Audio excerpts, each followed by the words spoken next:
death of the third Earl Russell, or Bertrand Russell as he preferred to call himself, at the age of 90, a link with a very distant past is severed. His grandfather, Lord John Russell, the Victorian Prime Minister, visited Napoleon in Elba. His maternal grandmother was a friend of the young pretender's widow. In his youth, he did work of importance in mathematical logic. In the Second World War, he took no public part, having escaped to a neutral country just before its outbreak. In private conversation, he was wont to say that homicidal lunatics were well employed in killing each other, but that sensible men would keep out of their way while they were doing it. He appeared in extreme old age, full of enjoyment, no doubt owing in large measure to his invariable health, for politically during his last years he was as isolated as Milton after the Restoration. He was the last survivor of a dead epoch. That I wrote in 1937, a year before the Second World War began, as a prophecy of what I thought the Times would say about me when I died. I observe that the date I attributed to my death is 1962, which is coming ominously near and begins to cause me some alarm. Well, before you feel too much alarm, let us examine this obituary which was written in jest and see how true it really is. To start with, let's go back to the distant past. What is your very earliest memory, Lord Russell? Well, I suppose my very earliest memory is tumbling out of a pony carriage when I was 2 years old. And my earliest at all vivid memories are of arriving at the house of my grandparents, Pembroke Lodge in Richmond Park, after the death of my father, who died when I was 3. How did you come to be in the care of your grandparents? Your mother had also died? Yes, she died when I was 2 and my father when I was 3. So do you have any memory of your parents? Very little. I remember nothing of my mother. I remember my father once giving me a leaflet printed in red letters, and the red letters pleased me. What was life like at Pembroke Lodge? Did your grandparents, for instance, entertain the great people of the day? Yes, not very much. My grandfather was already an invalid. He could only get about in a bath chair. He died when I was 6. My grandmother survived for a long time, till after I was married. But she lived in semi-retirement. We saw a lot of distinguished people, especially literary people. Your grandfather had been a politician in his day, as your father. My grandfather, yes, my grandfather was twice Prime Minister. My father was in Parliament for a very brief period. Did you meet the great and famous who used to come to visit, or were you shut away in the nursery? Oh, I used to meet them, yes. Who especially impressed you at that age? Well, I think Mr. Gladstone especially impressed me. Well, what's your memory of him? Oh, I have a great many memories of Mr. Gladstone.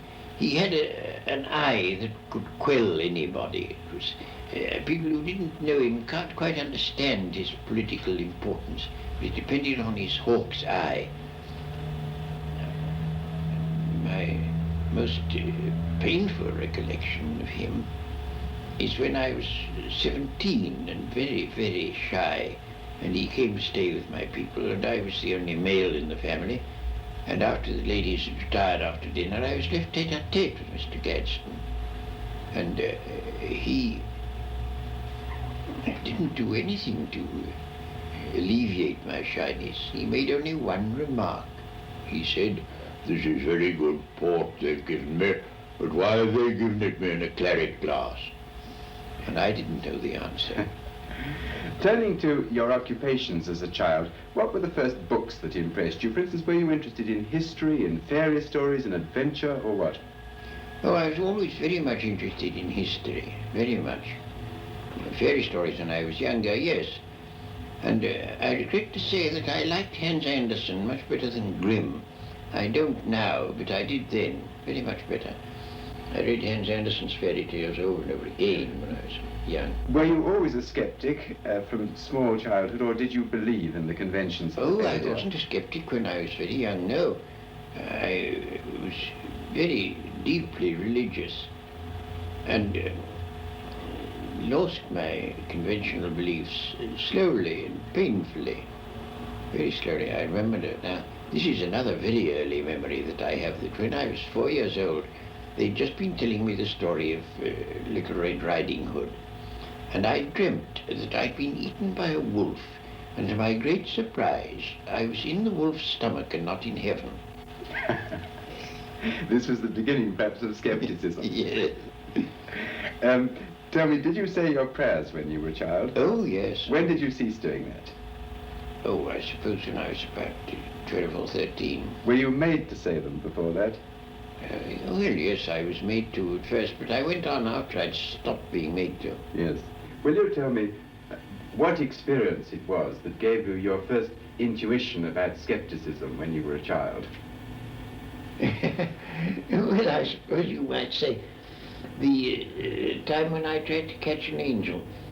They told me when I was an infant that angels watched round my bed while I slept, and I'd seen pictures of angels, and I thought I should very much like to see one.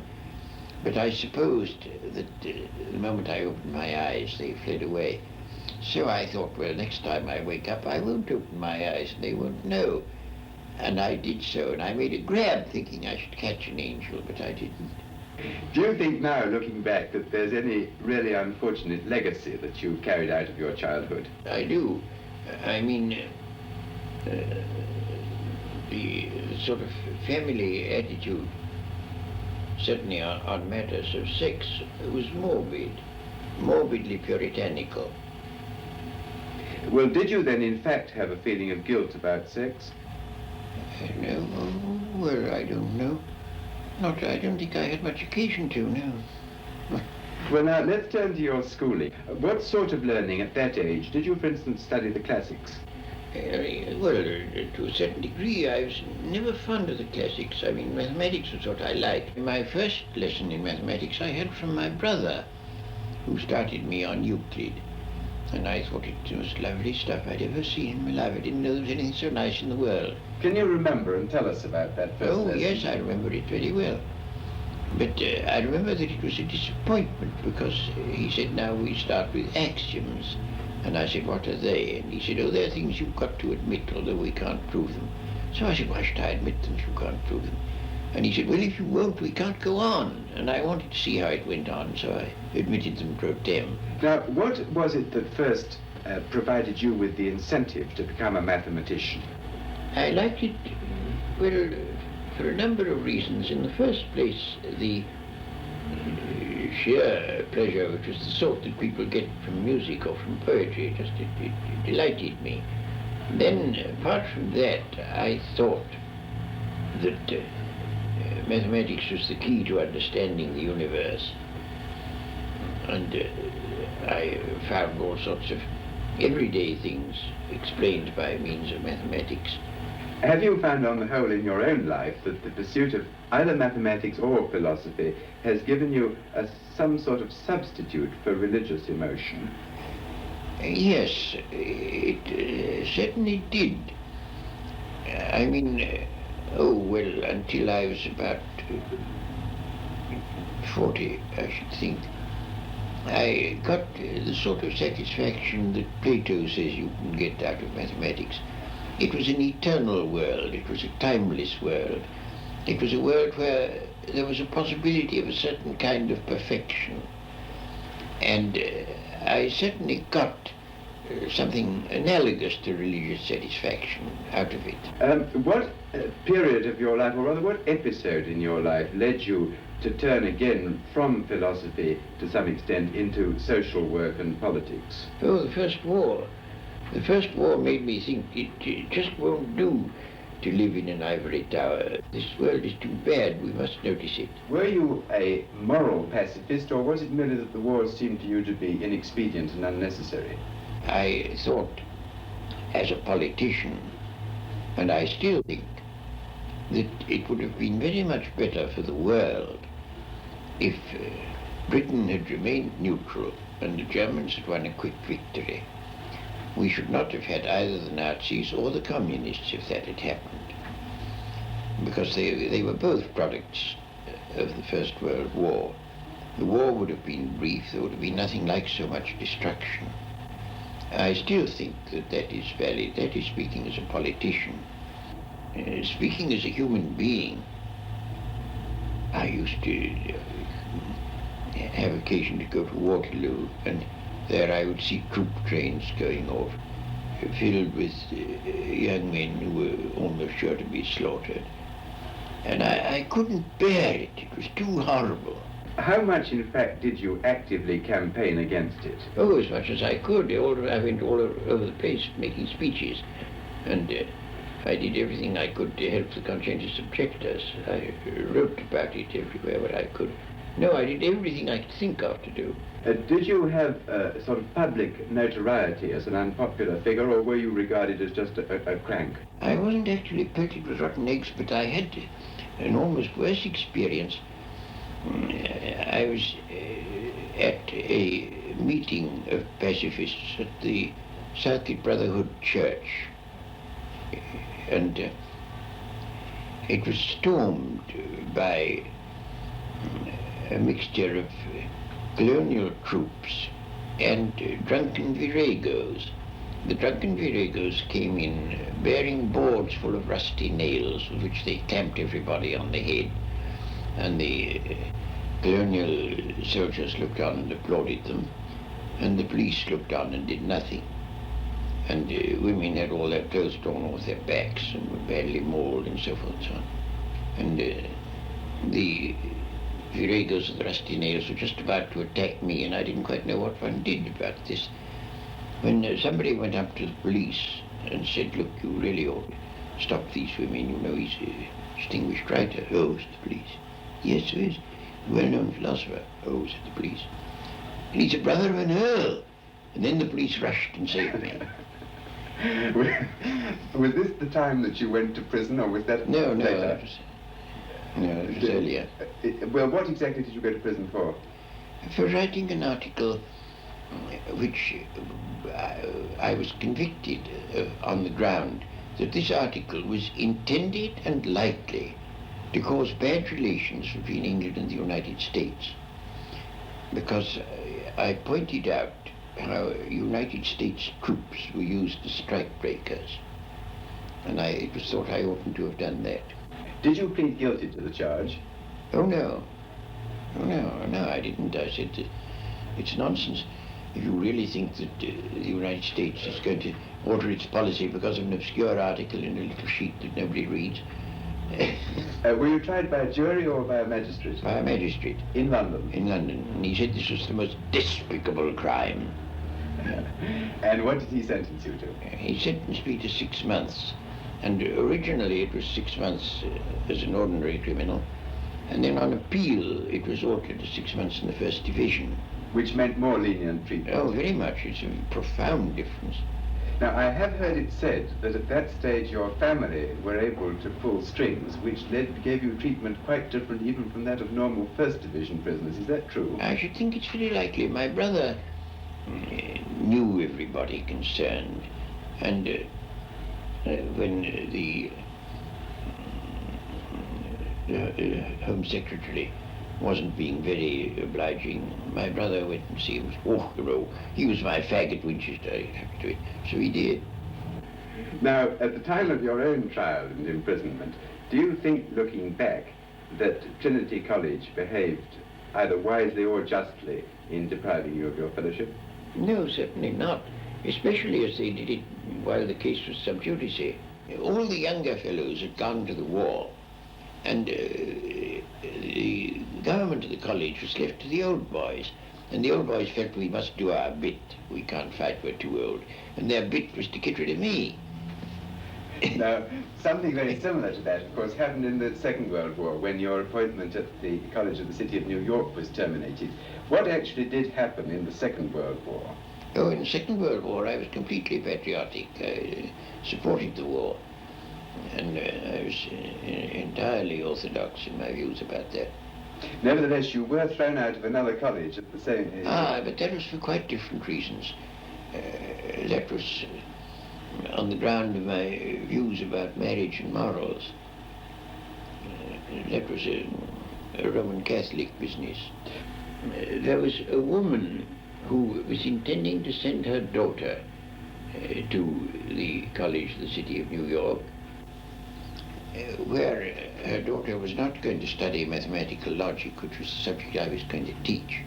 But nevertheless, this woman professed to be afraid that I should rape her daughter or corrupt her in some way by my mere presence in other classrooms in the same university. And on that ground, she brought an action that I should be deprived of my position. And she accused me of being lewd, lecherous, lascivious, obscene, and aphrodisiac. And all these charges were upheld by the judge in the court, and the judge said that he would therefore annul this appointment. And did she bring any evidence to justify these charges? Yes, oh yes. It was proved that I had said that an infant under 6 months old, if seen touching his parts, should not be slapped. That was the chief evidence. What happened to you when you lost your job in New York? Were you, for instance, did you have another job to go to in America? Well, I didn't know I should have. I was completely ostracized. No newspaper would print a word I wrote. No magazine would print a word. No hall would allow me to lecture in it. So that I was cut off from all my means of livelihood. And I couldn't get any money out of England at that time because of currency regulations. And so I was expecting to starve. I had 3 children whom I was educating, 2 of them at the university, 1 younger. And I expected we should all suffer very badly, and we should have done but for a certain man called Dr. Barnes, who came to my rescue and gave me a job. As a result of that alarming experience, have you felt any permanent resentment against the Americans? Oh, no, none whatever. I think, after all, my father, when he stood for Parliament in a rural constituency in 1868, suffered in exactly the same way, for exactly the same causes.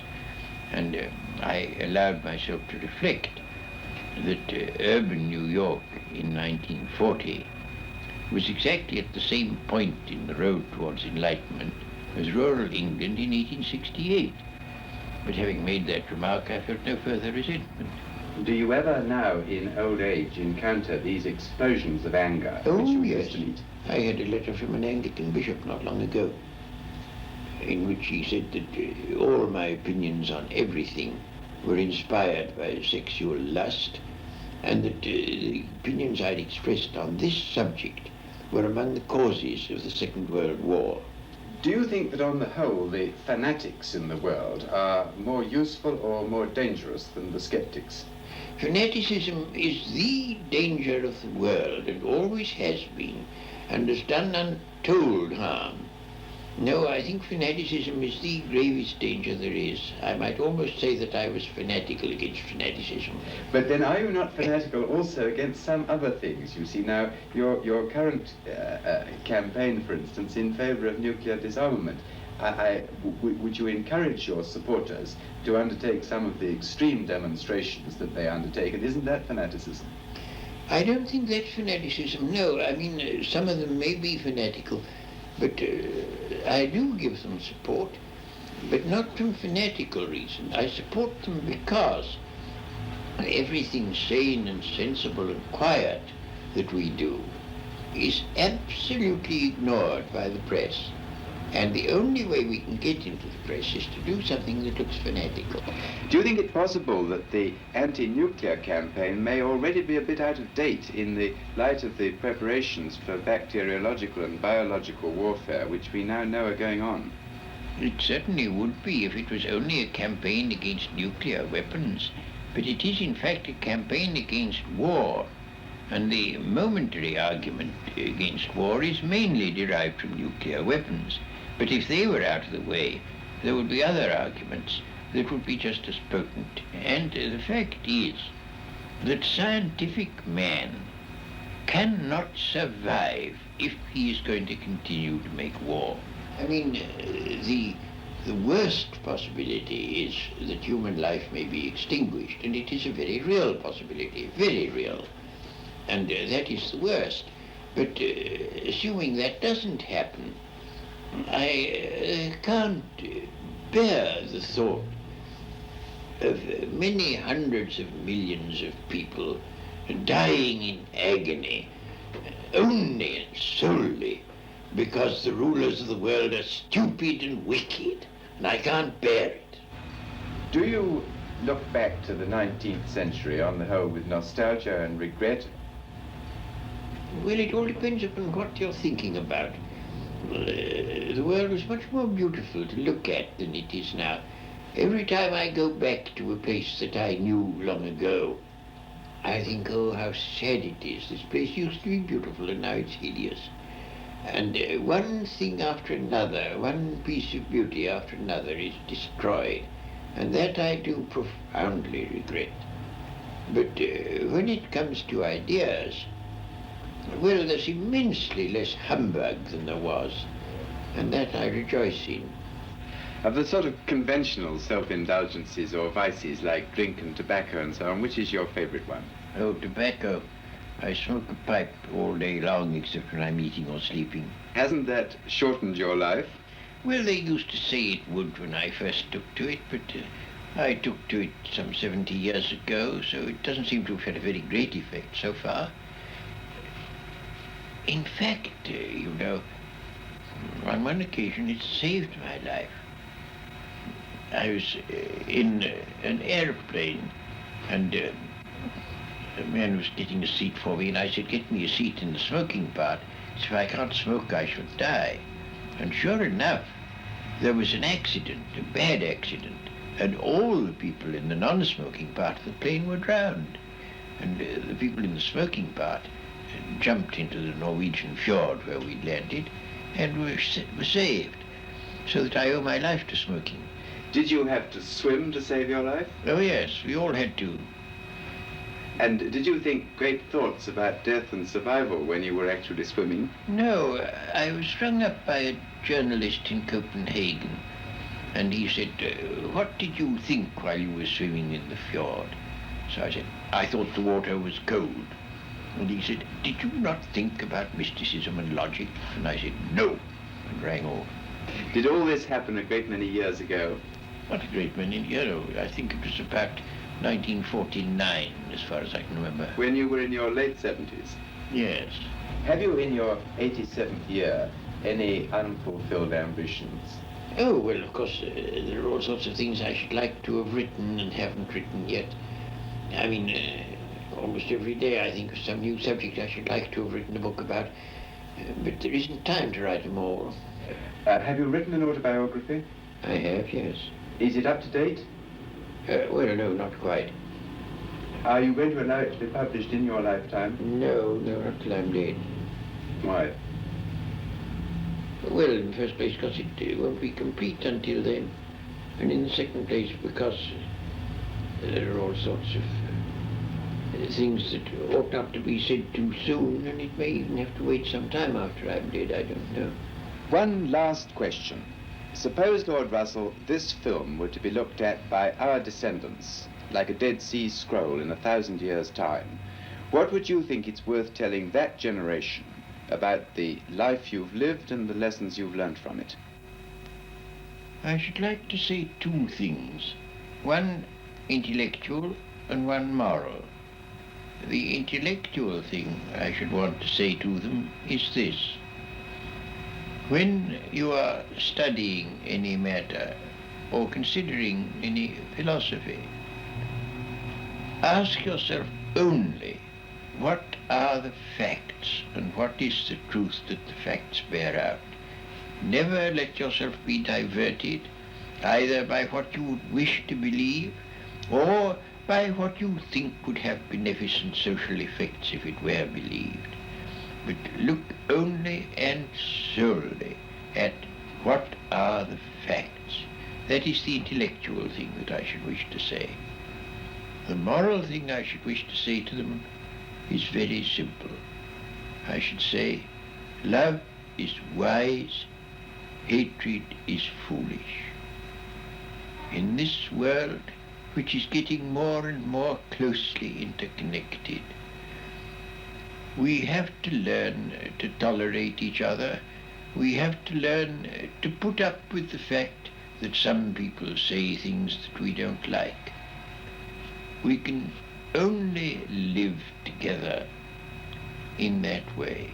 But if we are to live together and not die together, we must learn a kind of charity and a kind of tolerance, which is absolutely vital to the continuation of human life on this planet.